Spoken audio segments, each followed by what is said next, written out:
Кешегі оқиға мынау Алатау ауданының әкімшілігінде орын алған.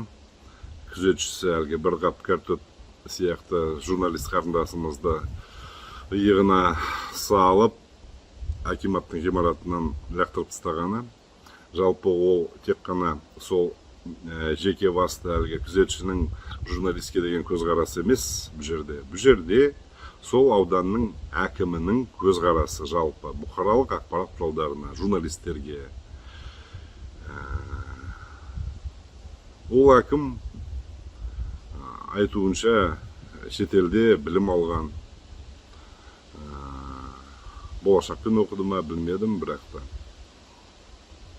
әп-әдемі, жап-жас, бірақ та жастығына қарамай, осындай оңбағандық жасап отыр. Міне бүгінгі эфирім сол оңбағанға арналған. Әсіресе сол оңбағанның, сол Алатау ауданның әкімінің әке-шешесіне айтқым келеді. Айналайындар, сендер малды асырадыңдар, сендер оңбаған баланы асырадыңдар. Құтты болсын.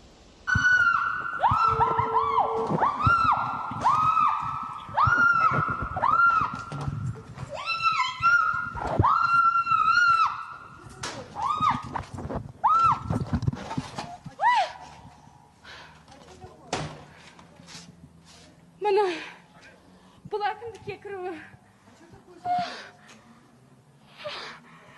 Әкімдіктің міне күзетшілері осылай жұмыс істейді. Мынандай менің 100-ден артық әкімдік аралап жүр.